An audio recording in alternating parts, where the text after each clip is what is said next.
Think growing lemons is complicated or only for warm climates? Here's what most people get wrong. With just a few simple tricks, you can grow more lemons than you'll ever use, even if you've struggled with citrus before. After 3 decades of gardening, I've discovered that lemon trees are far more forgiving than their reputation suggests. Today, I'm sharing 20 tricks that make growing abundant lemons shockingly easy, from picking the right variety to mastering the care basics that really matter. Stick around for number 14, which solves one of the biggest problems container growers face. And that bonus tip at the end is a game changer for anyone whose lemon tree looks healthy but won't produce fruit. The first trick is choosing the right lemon tree for your situation, and this decision alone can make or break your success. For outdoor growing in zones 9 through 11, you have wonderful options like improved Meyer, Eureka, and Lisbon. But here's what excites me most. If you live anywhere in zones 4 through 11, you can grow lemons in containers and bring them indoors when temperatures drop. The improved Meyer is hands down the most popular choice for home growers because it produces heavily, tolerates a wider range of conditions, and the fruit has that perfect balance of sweet and tart. Eureka gives you lemons year-round with its continuous blooming habit, while Lisbon stands out for its vigor and disease resistance. The key is matching your variety to your growing conditions. If you're in a cooler climate, lean toward Meyer.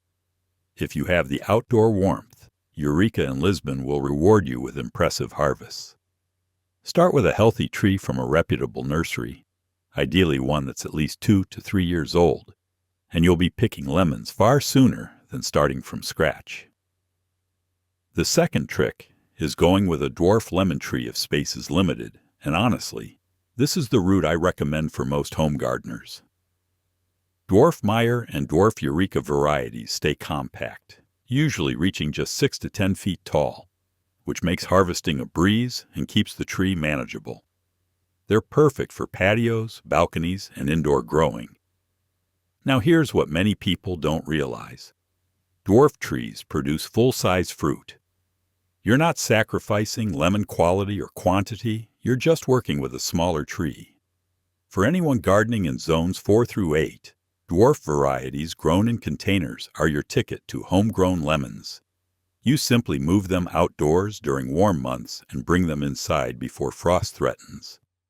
The compact size also means easier pruning, simpler pest management, and the ability to position your tree exactly where it gets optimal sunlight. If you've ever felt intimidated by citrus growing, a dwarf lemon tree is the perfect starting point. The third trick focuses on one variety in particular, the improved Meyer lemon, because it deserves special attention. This tree is the most cold-tolerant of all true lemon varieties, handling temperatures down to about 20 degrees Fahrenheit once established. It thrives outdoors in zones 8 through 11 and does remarkably well as a container plant anywhere else. What makes the improved Meyer so productive is its nearly year-round blooming habit and its willingness to set fruit even under less than perfect conditions. The lemons themselves are slightly sweeter and less acidic than grocery store varieties, with thin, fragrant skin that's wonderful for zesting. Another advantage is disease resistance. The improved Meyer was developed specifically to eliminate the virus susceptibility of the original Meyer lemon, so you're getting a healthier, more vigorous tree. If you only grow one lemon variety, this should be it. The combination of cold tolerance, heavy production, easy care, and exceptional flavor makes it the clear winner for home gardeners across the country. Now, if you're finding this video helpful so far, I'd really appreciate it if you'd hit that like button and subscribe to the channel. It helps us reach more gardeners like yourself who would also find it so helpful to avoid these mistakes. All right, let's keep going. The fourth trick is considering the Lisbon lemon if you're in zones 9 through 11 and want a truly vigorous producer. Lisbon trees grow larger and more upright than many other varieties, which means more fruiting wood and bigger harvests over time. They're also remarkably disease-resistant and handle heat better than most citrus, making them ideal for hot summer climates in the south and southwest. The fruit is what you picture when you think of a classic lemon. Bright yellow, oval-shaped, with that sharp, tangy flavor perfect for cooking and lemonade. Lisbon responds beautifully to basic citrus care. Give it consistent water, proper fertilization, and good sunlight, and it will reward you with heavy crops. One thing I especially appreciate about Lisbon is its thorniness, which might sound like a drawback, but those thorns actually protect developing fruit from bird damage. If you have the space and the climate, a Lisbon lemon tree can become one of the most productive plants in your entire garden. The fifth trick brings us to the Eureka lemon, and if you want lemons available practically every month of the year, this is your variety. Eureka has a unique blooming pattern that produces multiple flushes of flowers throughout the seasons, which means you're rarely without fresh fruit. In zones 9 through 11, these trees perform exceptionally well outdoors, reaching 15 to 20 feet if left unpruned. The fruit is virtually seedless, which makes Eureka a favorite for kitchen use. There's also the variegated pink Eureka, which adds visual interest with striped green and yellow skin and pink flesh. It's just as productive and adds something special to the garden.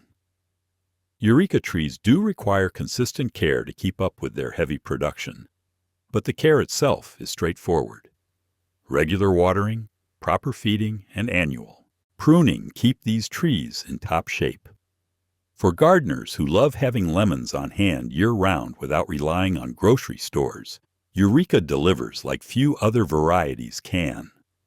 The sixth trick introduces you to the Ponderosa lemon, and this one is truly something special. Ponderosa produces enormous lemons, some weighing 2 pounds or more, that look almost comically oversized on the tree. Despite their dramatic appearance, these giant fruits are perfectly usable, with thick rinds ideal for candying and plenty of juice inside. Ponderosa trees stay more compact than standard varieties, typically reaching 10 to 12 feet, which makes them manageable for home gardens in zones 9 through 11. They also do well in large containers. The key to getting those impressive giant lemons is proper care. Consistent deep watering, regular feeding with citrus fertilizer, and selective pruning to direct energy into fewer but larger fruits. Some growers thin the developing lemons to just a few per branch, which encourages even more impressive sizing.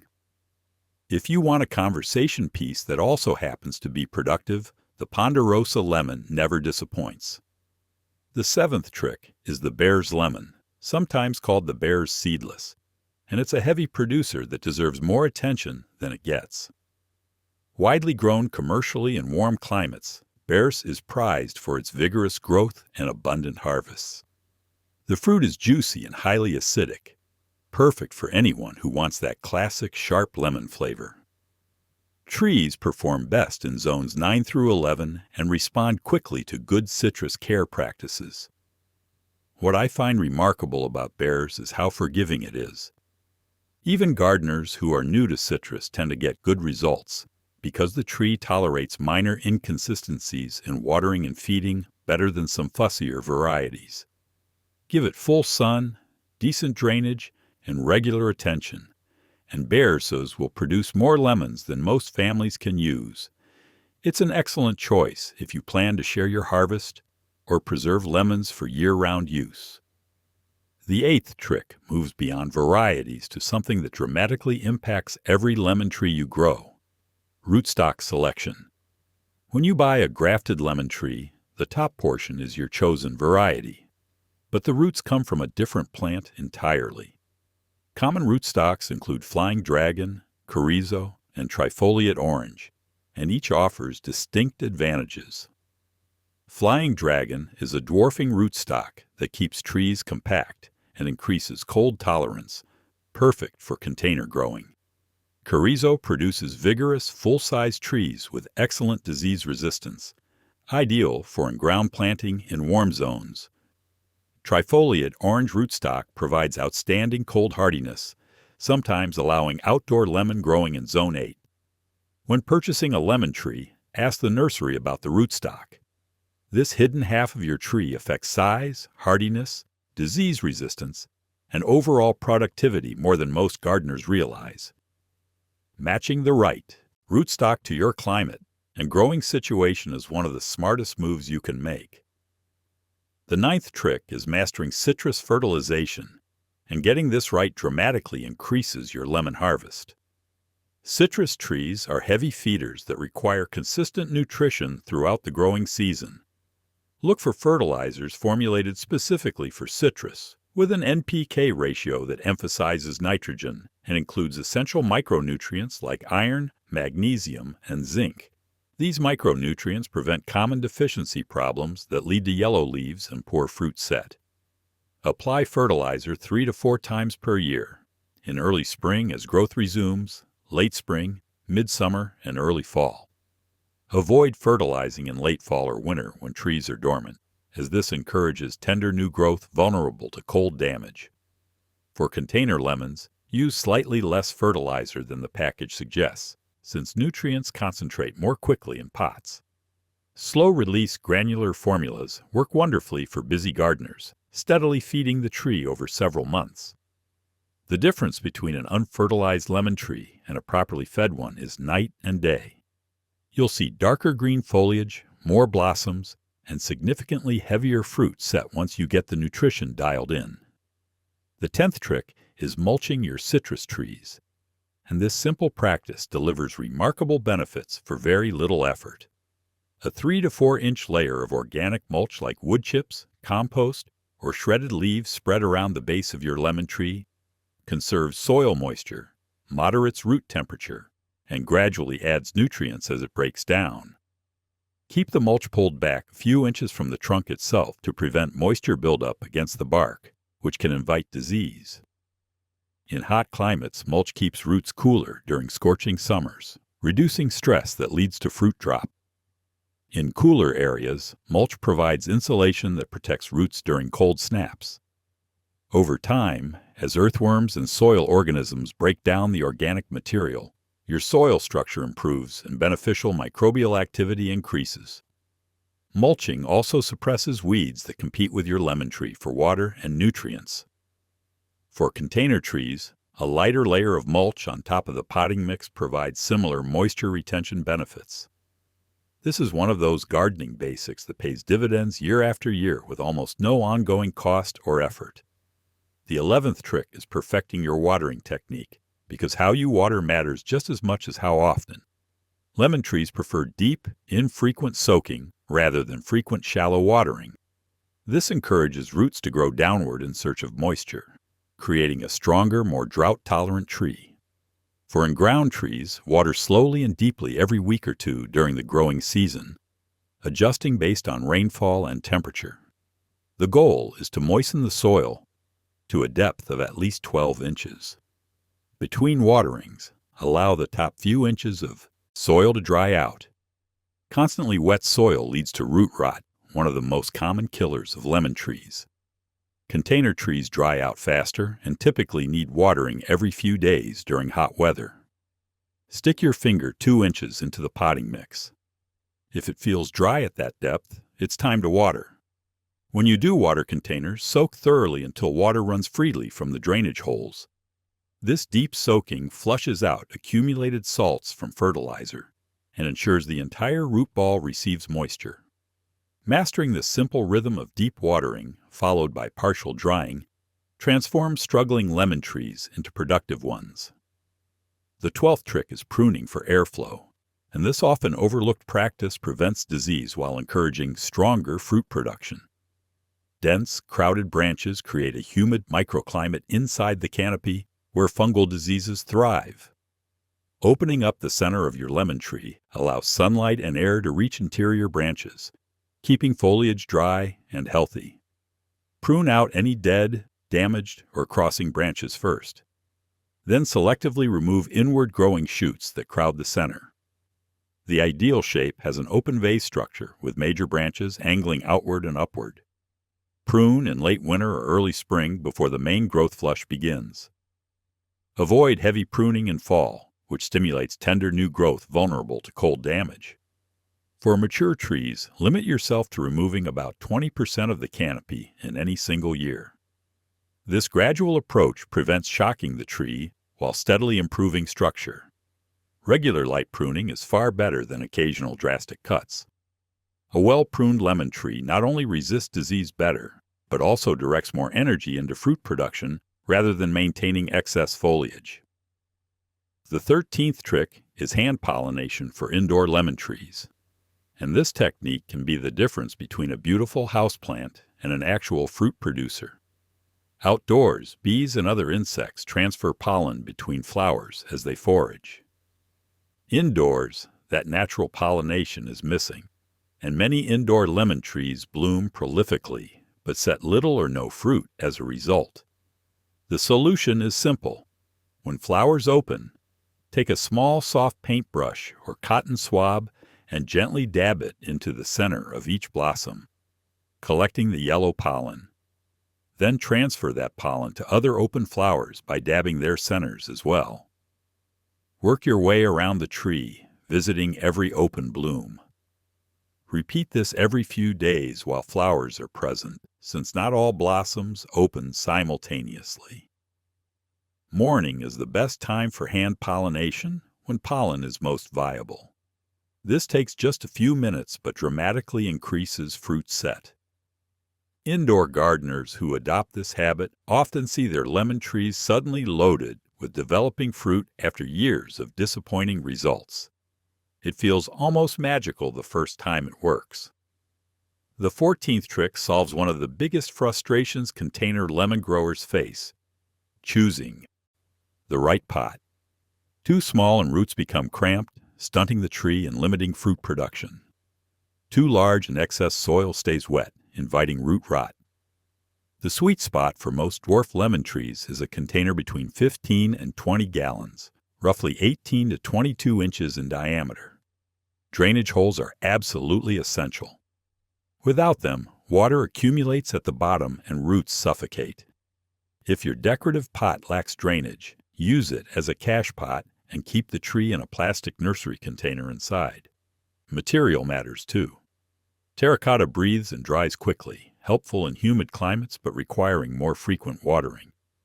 Plastic and glazed ceramic retain moisture longer, reducing watering frequency but increasing rot risk if you overwater. Fabric grow bags offer excellent drainage and air pruning of roots, promoting dense, healthy root systems. When your tree outgrows its container, move up just one pot size rather than jumping to something much larger. Gradual increases keep the soil-to-root ratio balanced and your lemon tree thriving. The 15th trick is using the right potting mix, and this is where many container citrus growers unknowingly sabotage their success. Standard potting soil holds too much moisture for lemon trees, staying soggy and suffocating roots. What citrus needs is a fast-draining mix that allows water to flow through quickly, while still retaining enough moisture for roots to access between waterings. Look for mixes specifically formulated for citrus or cacti, or create your own by combining regular potting soil with generous amounts of perlite, coarse sand, and bark chips. A good ratio is roughly 1/3 potting soil, 1/3 perlite or pumice, and 1/3 bark or coconut coir. The result should feel loose and airy, not dense and heavy. When you water, you should see it drain through within seconds rather than pooling on the surface. Repot your lemon tree every 2 to 3 years with fresh mix, as the organic components break down over time and drainage decreases. Each repotting is also an opportunity to inspect roots for signs of rot or pest damage. The right potting mix creates the foundation for everything else you do, making watering more forgiving and nutrient uptake more efficient. The 16th trick is protecting your lemon tree from pests using neem oil and horticultural oils. And staying ahead of pest problems makes a tremendous difference in fruit production. The most common citrus pests include scale insects, aphids, spider mites, and citrus leaf miners. Left unchecked, these pests weaken your tree, reduce fruit set, and create sticky honeydew that attracts sooty mold. Cold-pressed neem oil is a remarkably effective organic solution that disrupts pest feeding and reproduction while being safe for beneficial insects when applied correctly. Mix according to package directions and spray thoroughly, coating both upper and lower leaf surfaces. Apply in early morning or evening to avoid leaf burn, and never. Spray when temperatures exceed 90 degrees. Repeat every 7 to 14 days until the infestation clears. Horticultural oils work similarly by smothering soft-bodied pests. Regular inspection is your best defense.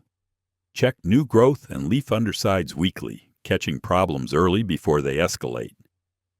A healthy, well-fed lemon tree naturally resists pests better than a stressed one, so good overall care is your first line of protection.